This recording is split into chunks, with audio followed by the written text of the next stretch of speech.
No último dia 20 de janeiro, o governo chinês voltou a ser alvo de acusações internacionais sérias envolvendo suas políticas internas, dessa vez encabeçada pela França, dias antes da inauguração dos Jogos Olímpicos de Inverno em Pequim. A Assembleia Nacional Francesa publicou uma resolução que classifica como genocídio a postura do Partido Comunista Chinês com a população uigur, uma minoria étnica localizada a oeste do território do país. Para quem não sabe, os uigures são chineses de origem turcomena. Isso porque a província que eles se localizam, Xinjiang, é bem mais próxima do Cazaquistão, Quirguistão e do Tadjiquistão, e semelhantemente, a religião da grande maioria ali é a muçulmana. Assim como o Brasil, a população chinesa tem várias etnias, 56 mais precisamente, e como é de se imaginar, cada etnia tem suas próprias características, culturas e tradições. A Assembleia Francesa está condenando as atitudes do governo chinês, grande parte pelas últimas denúncias de investigadores que acusam a China de construir verdadeiros campos de concentração, onde minorias, segundo o governo chinês, passam por uma reeducação cultural, de modo a eliminar pensamentos extremistas que possam surgir pela população uigur. Em resposta aos franceses, o ministro de Relações Exteriores da China, Zhao Lijian, declarou que o texto ignora a realidade e constitui uma ingerência grosseira nos assuntos internos da China. Bem, como qualquer coisa que envolve a China, é muito difícil reunir informações sobre o que de fato acontece lá. Isso porque o governo chinês não é nada transparente em relação às suas políticas internas. Mesmo assim, nós preparamos esse vídeo com o intuito de reunir todas as informações que sabemos até agora sobre a China e os uigures, a fim de entendermos melhor o que se passa na região. Antes de começarmos, gostaria só de fazer uma ponderação. Nesse vídeo a gente fala sobre o que acontece em Xinjiang, mais precisamente dentro dos campos de reeducação. Como é óbvio, nós não temos imagens desses campos para colocar aqui no vídeo, por isso vamos deixar filmagens mais gerais da China, como essa aqui, por exemplo, enquanto falamos sobre o assunto. Olá, você está no canal Panorama e no vídeo de hoje nós vamos entender a questão uigur na China.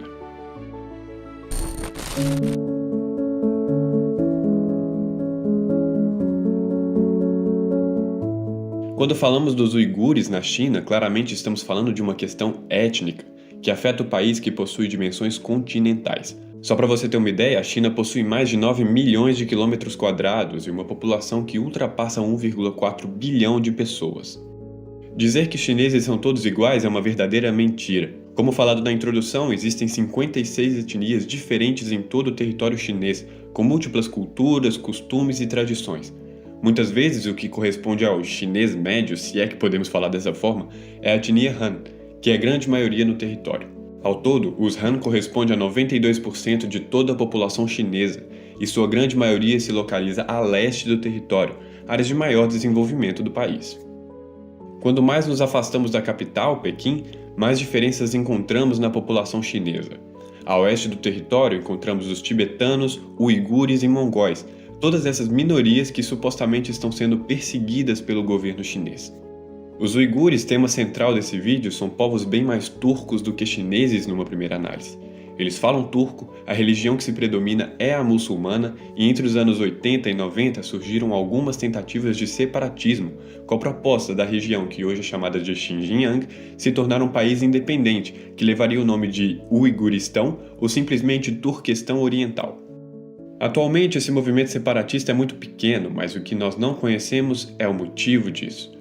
Não sabemos se é porque as pessoas perderam o interesse na secessão com a China ou se as manifestações são reprimidas pelo governo. É aquilo que foi dito no início do vídeo, tudo na China é muito nebuloso, ninguém sabe com exatidão o que acontece por lá, nem mesmo os próprios chineses. Aqui no canal Panorama nós já falamos sobre Taiwan e Macau, duas regiões que a China quer impor o seu controle. Taiwan, por exemplo, se considera uma nação independente, mas a China não reconhece a independência e tem trabalhado para retomar o controle do país. Macau é uma região autônoma da China, mas muitos dos lucros dos cassinos e hotéis vão diretamente para os cofres do Partido Comunista Chinês. Isso sem falar de Hong Kong, que tem um movimento separatista muito mais ávido que as demais regiões. Uma das grandes ameaças ao governo centralizado da China é o separatismo. Existem ao todo 7 regiões que possuem movimentos de secessão, como Xinjiang, destaque desse vídeo, Hong Kong, Macau, Manchúria, Mongólia do Sul e Tibete. Todos esses territórios somam ao todo 176 milhões de pessoas, com certeza uma população significativa para o governo da China. A administração do Partido Comunista Chinês fica em Pequim, na capital. Como vimos, a grande maioria étnica do leste da China é a etnia Han, e é com base nos costumes e tradições dos povos do leste que essas minorias são forçadas a se adaptar. Falamos aqui dos efeitos da centralização política, onde o governo central afirma seu poder frente aos povos mais isolados. E é claro que se você está assistindo esse vídeo até aqui é porque está interessado no assunto e quer saber mais sobre o panorama de mais países ao redor do mundo. Por isso, se você ainda não é inscrito aqui no canal, não perca tempo. Ative as notificações para o YouTube te lembrar quando sair vídeo novo.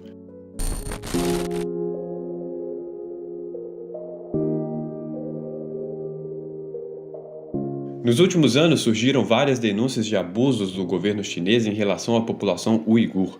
É importante deixar claro que o que nós sabemos até agora são informações extraídas de investigações de organizações não governamentais e relatos de uigures que vivem fora da China. Essa repressão aumentou significativamente depois da onda de atentados de 2001 nos Estados Unidos. Enquanto a onda de terror acontecia em território norte-americano, a China passou a atuar fortemente em Xinjiang, com o pretexto de evitar pensamentos terroristas.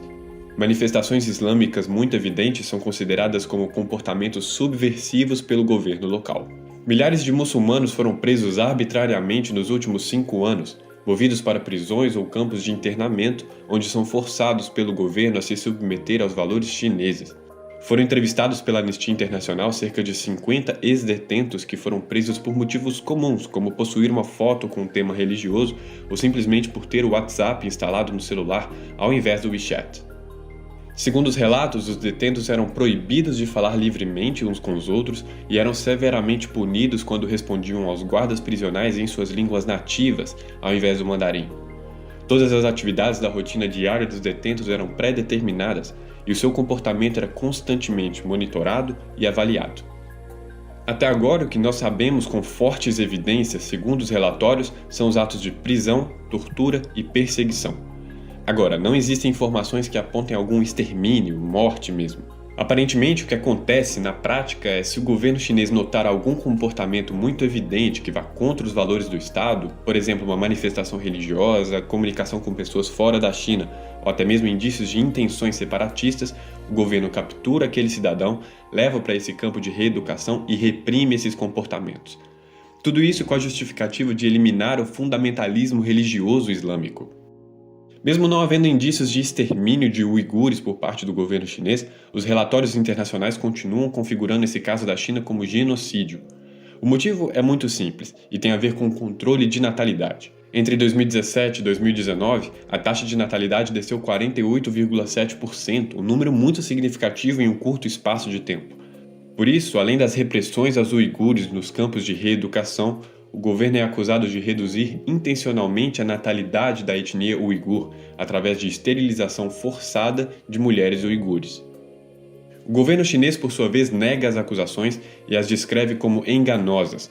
Além disso, o governo alega que a redução da natalidade se relaciona com as políticas de cotas de nascimentos por casal e afirma que a diminuição das taxas tem acompanhado a tendência do país como um todo. Mesmo assim, se compararmos os dados de 2019, a população uigur decresceu 50,1%, enquanto a etnia Han, 19,7%. Nos campos de internamento, todos os detidos foram submetidos a uma incessante campanha de doutrinação, com aulas de cerca de 2 a 4 horas fortemente vigiadas. Nas aulas, as atividades geralmente envolviam a memorização de canções revolucionárias que elogiam o PCC e a República Popular da China. Abre aspas, acho que o objetivo era destruir a nossa religião e nos assimilar. Eles diziam que não podíamos dizer Assalamu alaikum e que se nos perguntassem qual era a nossa etnia, deveríamos dizer chinês. Disseram que não se podia ir às orações de sexta-feira e que não foi Alá que nos deu tudo, mas sim Xi Jinping. Você não deve agradecer a Deus, você deve agradecer a Xi Jinping por tudo.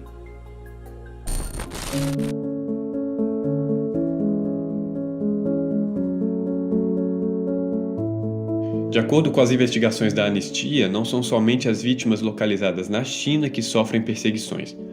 Muitos uigures que vivem no Oriente Médio, Europa, Estados Unidos, Japão e Austrália relataram uma série de intimidações à distância feitas pelo governo utilizando a plataforma WeChat. Um estudante uigur no Egito relata que foi perguntado sobre a data de retorno a Xinjiang e que recebeu ordens para fornecer detalhes pessoais, como o número de passaporte, por exemplo. Com medo, ele fugiu do Egito para a Turquia e depois para a Holanda. O estudante posteriormente perdeu o contato com sua família em Xinjiang e teme que os guardas tenham detido sua família ou até mesmo feito algo pior. Segundo os relatos que podem ser encontrados nas fontes desse vídeo, vários uigures declararam em entrevista que se sentem vigiados e perseguidos, mesmo em outros países. Eldana Abbas, ativista e intérprete uigur, atualmente vive na Austrália. Ela descreveu ter recebido ligações da Embaixada da China em Canberra em 2018 e em 2019. As ligações a deixaram com a sensação de que sua segurança e a segurança de sua família estavam ameaçadas. Senti que precisava tomar cuidado com as pessoas ao meu redor e em minha casa, disse ela. Ela afirma que viu indivíduos e grupos de pessoas que ela acredita serem agentes chineses fotografando ela e seus amigos durante suas atividades.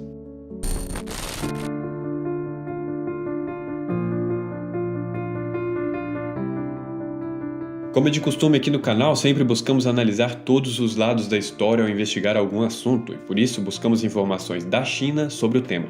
É importante deixar claro que o governo da China nega todas as acusações e afirma que todos os relatórios e investigações não condizem com a realidade e que essas abordagens nada mais são do que interferências externas nos assuntos políticos do país. Os ministros chineses afirmam que o país não viola os direitos humanos e que os centros construídos são áreas de reeducação, a fim de combater o terrorismo e evitar ondas de extremismo no país. Além disso, aqui no YouTube você pode encontrar o canal de notícias CGTN, que acusa as plataformas CNN, BBC e outras que abordam o tema dos uigures como veículos de propaganda falsa que buscam espalhar fake news sobre a China. Nesse canal encontramos vários vídeos que mostram um contraponto, expondo a vida dos uigures no país e disponibilizando dados que a princípio contradizem com a narrativa dos países do Ocidente. Este canal, que fornece conteúdos em diversas línguas, incluindo o inglês, pertence ao Departamento de Propaganda do Partido Comunista. O link do canal está na descrição caso você queira dar uma olhada.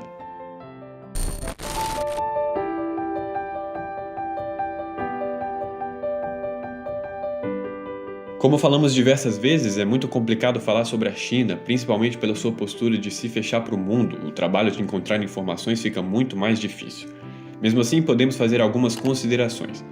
Os campos de reeducação, de concentração de pessoas, realmente existem, já que podemos verificar através de imagens de satélite. Até agora, não há indícios de genocídio direto, mas o que sabemos até agora é que existem inúmeras provas de prisão à força por motivos irrisórios, perseguição, tortura física e psicológica, além da esterilização forçada de mulheres uigures. Até o momento, jornais e grupos investigativos internacionais foram impedidos de entrar nas prisões de Xinjiang e, portanto, não existem imagens e registros do local.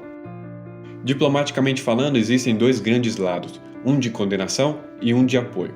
Em 2020, o embaixador alemão Christoph Heusgen publicou uma declaração que condenava as ações da China contra os uigures, solicitando respeito aos direitos humanos. Essa declaração foi feita em nome desses 39 países. Em tom de resposta, a representante cubana nas Nações Unidas, Ana Abascal, publicou uma carta de apoio às políticas chinesas, dizendo que as medidas tomadas pelo governo visam combater o terrorismo. Também afirma que as declarações de genocídio são infundadas e que não passam de preconceitos políticos para com a China. A carta nomeia 45 países em apoio.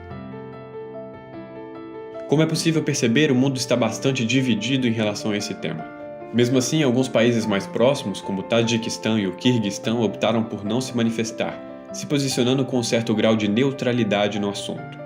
Apesar de sabermos algumas informações investigativas, a maioria delas surgem de fontes ocidentais, e por isso a China acusa todas elas de narrativa europeia/norte-americana. Mesmo assim, muitos suspeitam do sigilo absoluto da China em relação ao caso. E você, o que acha sobre a questão uigur?